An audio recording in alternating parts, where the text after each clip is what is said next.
Hello, and thank you for joining me for 2 Samuel in the Summer. Today is Friday, June 18th, and this is the 18th chapter of the second book of Samuel in the Hebrew Scriptures. In chapter 18, we have the battle. The battle that they're saber rattling for in chapter 17 now occurs. David has been bought time by his spy who's been installed in Absalom's confidence, Hushai. He has bought King David time to assemble his men, divide them out properly. That's all described here in the very beginning of chapter 18. He has got his men. He's got some with him, commanders, the thousands and the hundreds. And he divided the army into three groups, 1/3 under the command of Joab, 1/3 under the command of Abishai, son of Zeruiah, Joab's brother. You know, the two brothers, and their one brother got killed with the sword by the Abner, the guy who was with Saul, many, many chapters ago. So those two brothers are still loyal to David and are leading his armies. And the other one was Ittai the Gittite, was the third person who was heading up the third group. And David wants to go out with his men and fight with them. And they said, no. You're worth more than 10,000 men yourself. So you stay back and you let us do this fighting.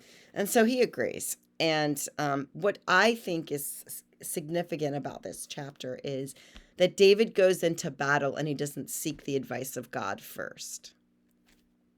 I don't know why that's absent. The narrator maybe changes for this bit, but we don't see David doing his typical, should we go out there?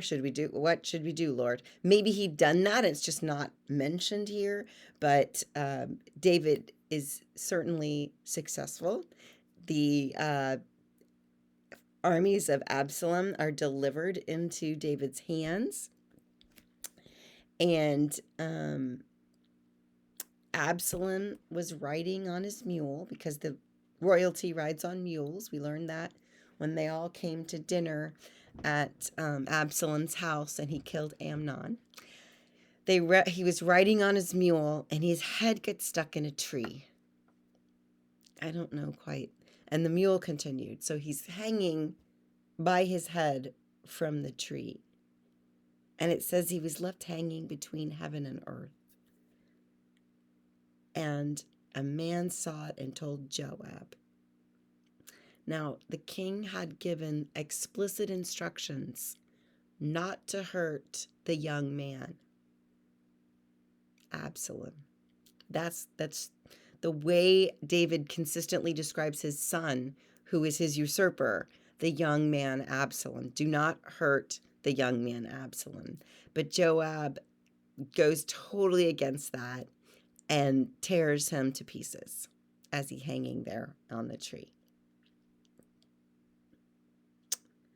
The man who reports this to Joab says, I wouldn't touch him because I overheard the king saying, don't harm the young man Absalom. But Joab says, I don't care. He's usurped him, and he's our enemy. And I guess he just goes for it. It's very violent. 10 young men, Joab's armor bearers, surrounded Absalom and struck him and killed him. And then Joab sounded the trumpet, and the troops came back from pursuing Israel. So this is what happens. That's kind of strange. There is a foot race to tell David the news of the defeat of Absalom's army.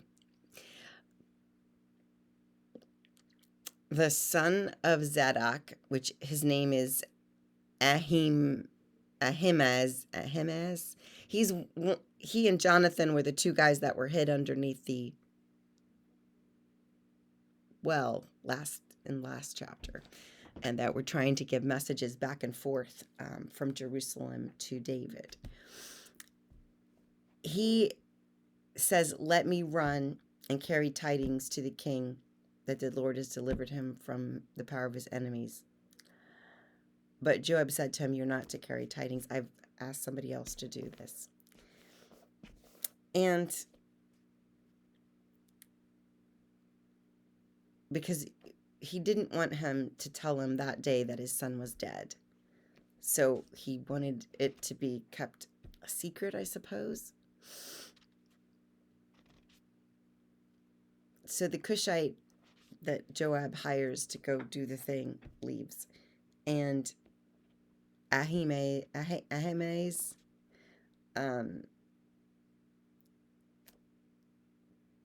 runs too. And he overtakes the Cushite and gets to David first. He lets David know that his armies have been successful over the armies of Absalom and that the campaign was successful. And he asks about the first thing that David says after he learns that they've won. The king said, "Is it well with the young man Absalom?" And Ahimaaz answered, "When Joab sent your servant, I saw a great tumult, but I do not know what it was." The king said, "Turn aside and stand here." So he turned aside and stood. And then the Cushite shows up. Remember, he's later than Ahimaaz. And the Cushite says, "Good tidings, because we've won the day." And again, the king asks, "Is it well with the young man Absalom?" Cushite answer, "May the enemies of my lord the king and all who rise up to do you harm be like that young man." Not good. The king was deeply moved and went up to the chamber over the gate and wept.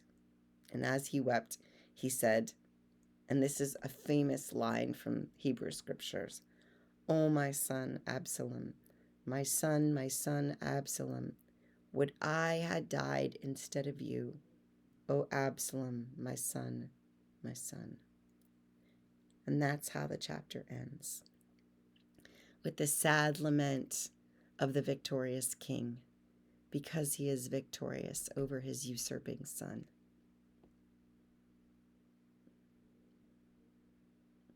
Game of Thrones has nothing on this. It is grief, the kind of grief that is just so hard, because it's almost like mourning for someone that you loved, that you had a rift with, right? And you get that feeling that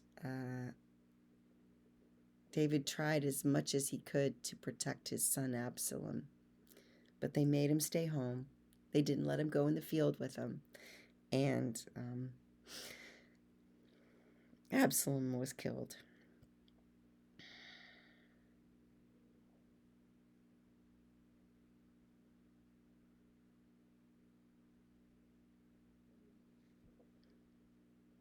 I guess we're just left with a sad note for the end of chapter 18. I mean, even if we're Team David, it's still sad because his heart is broken over the loss of yet another son.